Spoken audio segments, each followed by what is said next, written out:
Shabbat Shalom. Qué alegría estar acá compartiendo con ustedes y ver que son tantos. Bueno, esta semana tuvimos una para allá bastante intensa.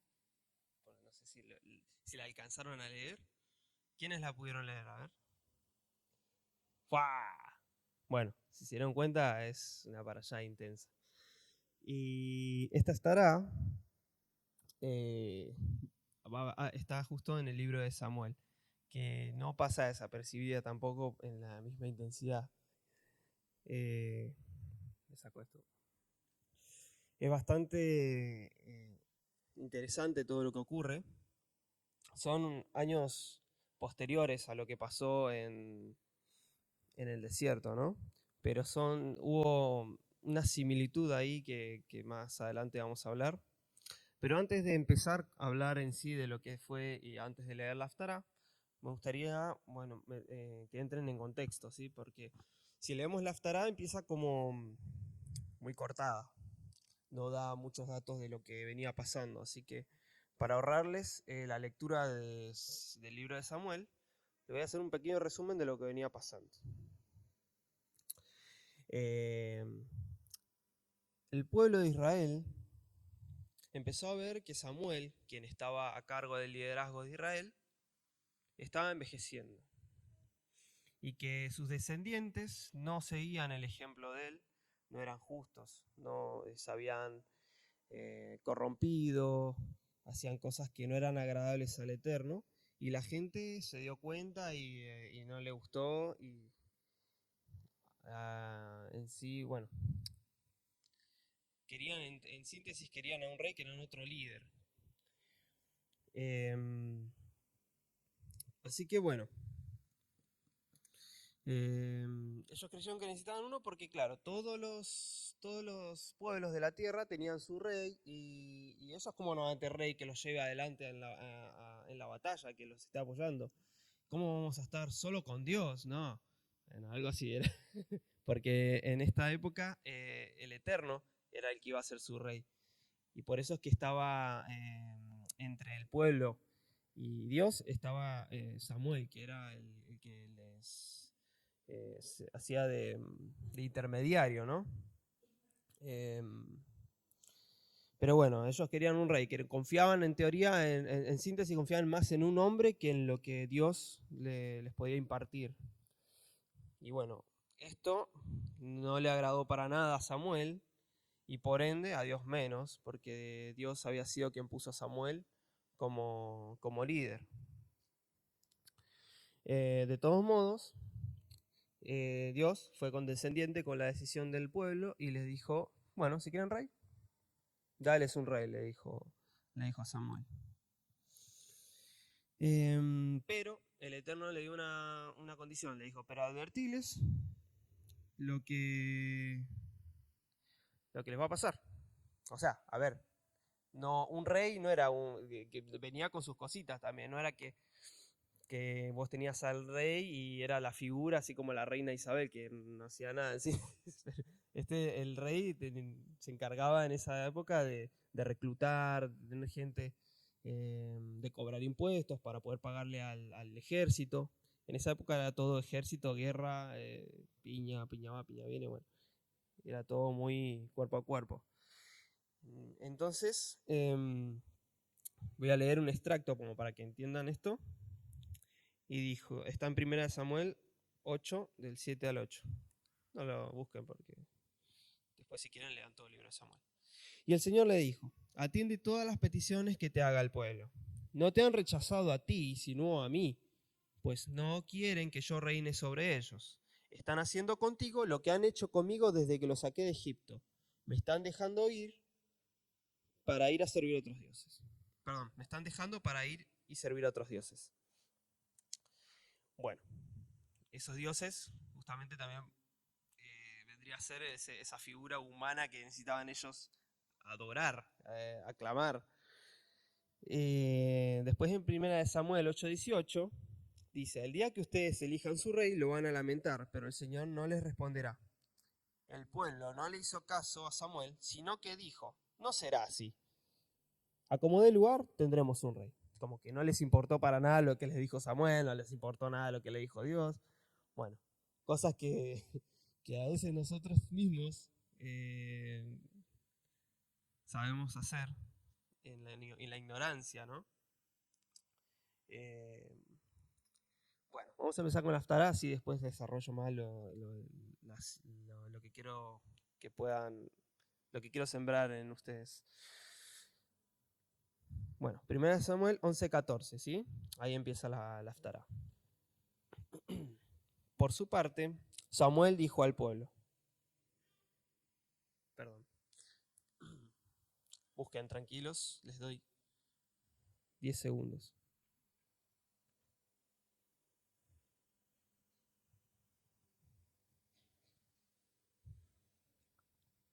Perfecto. Por su parte, Samuel dijo al pueblo, vengan todos, vamos a Gilgal para renovar el reino. Y todo el pueblo fue a Gilgal. Y allí, ante el Señor, confirmaron a Saúl como rey. Luego ofrecieron al Señor sacrificios y ofrendas de paz. Y Saúl y todo el pueblo de Israel hicieron fiesta. Bueno, como vemos ahí, ya estaba Saúl consagrado como rey. Samuel lo había ido a buscar y encontró, bueno, un hombre que el Eterno le había preparado para Israel. Samuel reunió a todos los israelitas. Perdón, ahora, 1 Samuel 12, del 1 al 22. ¿Dan vuelta la hoja?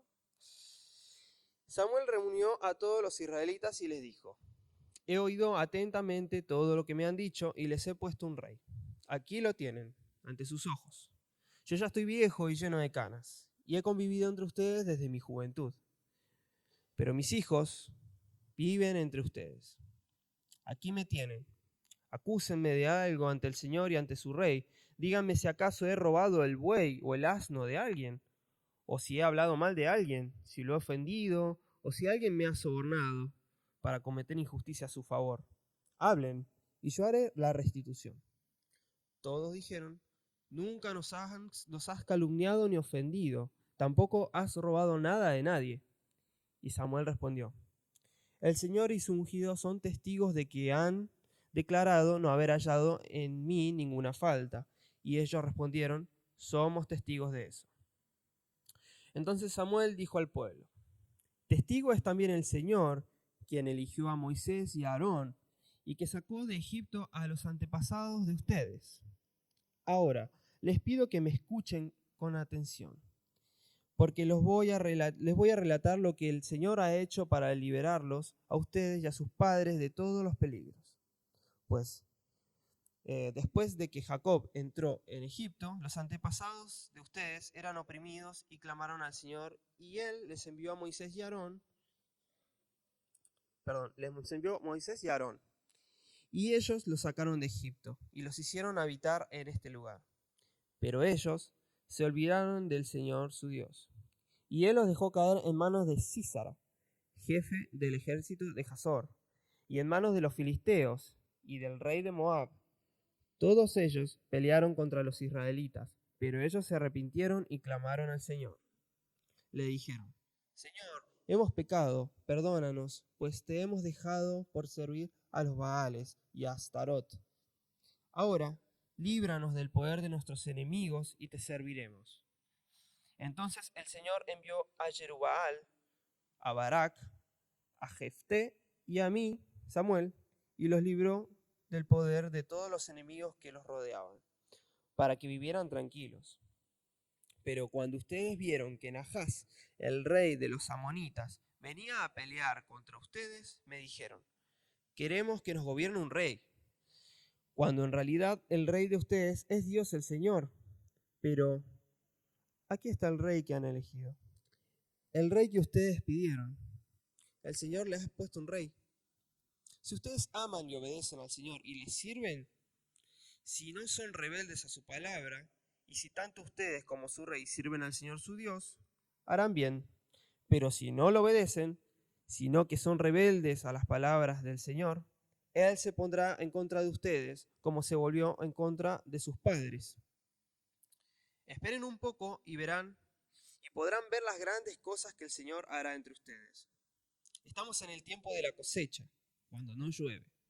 Pero yo clamaré al Señor, y Él enviará truenos y lluvias, para que vean y comprueben la gran maldad que han cometido a los ojos del Señor al pedir un rey. Y ese mismo día Samuel clamó al Señor, y el Señor envió truenos y lluvias. Y todo el pueblo sintió temor ante el Señor y ante Samuel. Entonces todo el pueblo le dijo a Samuel.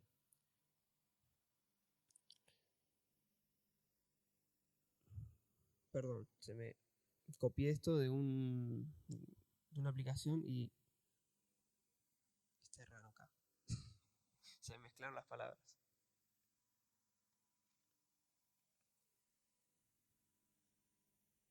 Entonces el pueblo le dijo a Samuel: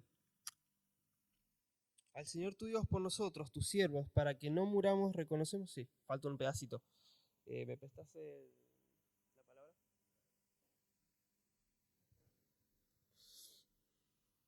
Me quedé en la parte de 19, exacto. Ahí está. Me faltó la palabra hora. Bueno, voy del 18. Entonces Samuel clamó al Señor, y ese mismo día envió truenos y lluvias, y todo el pueblo quedó aterrado del Señor y de Samuel. Ora al Señor tu Dios por nosotros, o moriremos, le dijeron a Samuel.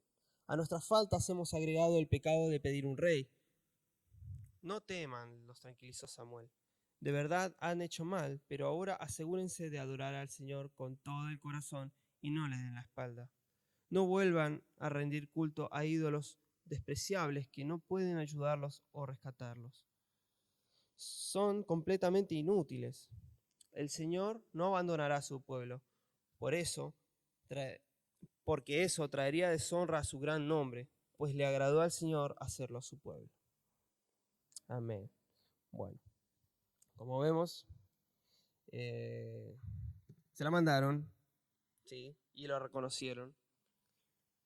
Pero bueno, el mal ya estaba hecho, y el Eterno, cuando dice algo, no se arrepiente, ¿sí? Se dijo: van a tener rey, van a tener rey. Había un propósito eterno detrás de eso también, obviamente. En esta para allá también tuvimos un altercado similar, pero un poquito más grave, digamos, porque directamente se levantaron en contra de Moshe, ¿sí? Un poquito más violenta fue la cosa, porque la gente, además de tratar de esa forma a la autoridad que habían elegido, que había sido elegida por el Eterno, ellos usaron las palabras que el Eterno les había regalado, como por ejemplo que los iba a poner en la tierra prometida, y decían como que Egipto era un lugar donde fluía la leche y la miel, que cómo los habían sacado de ese lugar, que qué sé yo, que esto, que lo otro. Y vemos que yo creo que esa es una de las faltas más grandes que hizo que terminara como terminó el relato, ¿no? Que terminaron tragados por la tierra Coré y la gente que quería más de lo que el Eterno les había dado. Se creían con el derecho de exigir, o ellos creían que el otro no podía estar donde estaba porque no lo veían capacitado, porque si todos somos santos, ¿por qué nosotros no podemos también estar en el poder? Sin darse cuenta, capaz, ellos despreciaron también lo que el Eterno les había dado.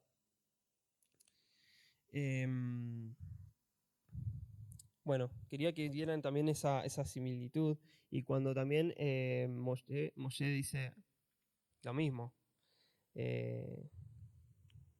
Cuando leemos en 1 Samuel 12:3, dice: aquí me tienen, acúsenme de algo al Señor y ante su rey. Díganme si acaso he robado un buey o un asno a alguien, o si he hablado mal de alguien, si lo he ofendido, o si alguien me ha sobornado para cometer injusticia a su favor.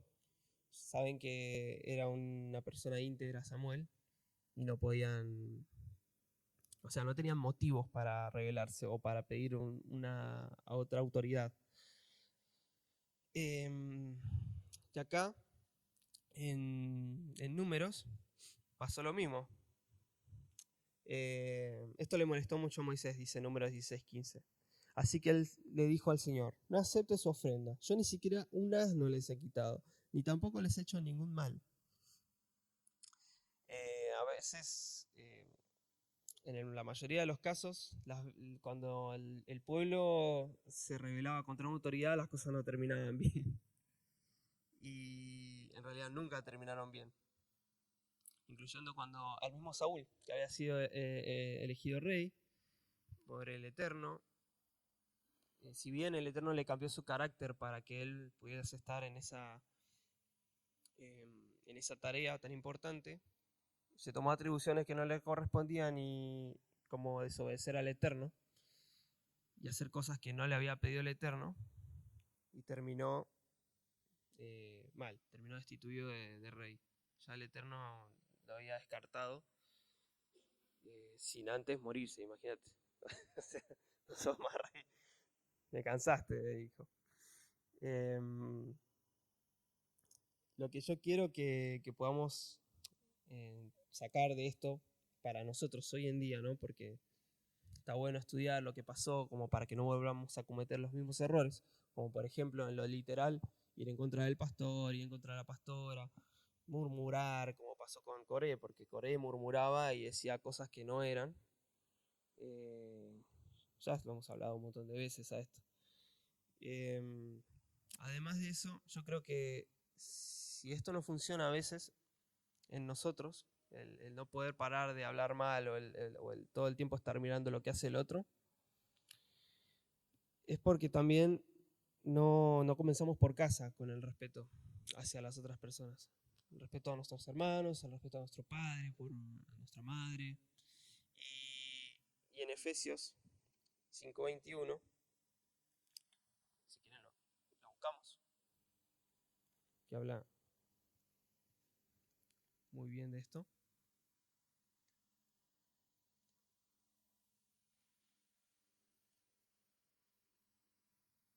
Dice así.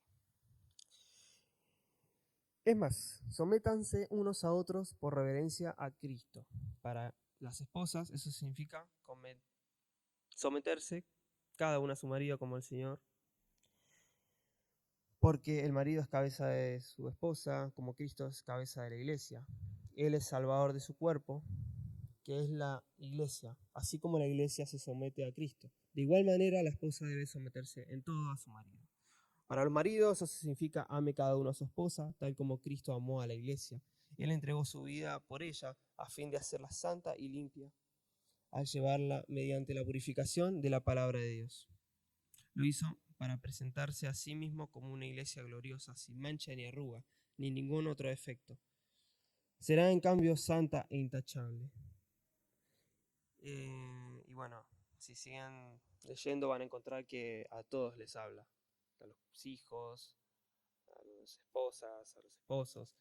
Y bueno, lo que yo saqué para hoy en día es esto. Primero, empezar a tratarnos con respeto porque somos desde ya imagen y semejanza del Eterno. Y somos además acá si bien nosotros somos una familia también como asamblea. Y tenemos que vernos también unos como otros como hermanos en Cristo y eso es lo que a veces nos olvidamos por caer en esa bronca, en eso, eh, en pensar por ahí que uno se cree un poquito más que el otro y dudar por qué ese está ahí, yo no puedo estar ahí y por qué, bueno, cosas que suelen pasar cuando hay mucha gente junta. Así que bueno, yo quería compartirles esto y es lo que rescaté de la Haftará. Espero que hayan podido entender y sacar algo provechoso de lo que preparé hoy. Ya lo.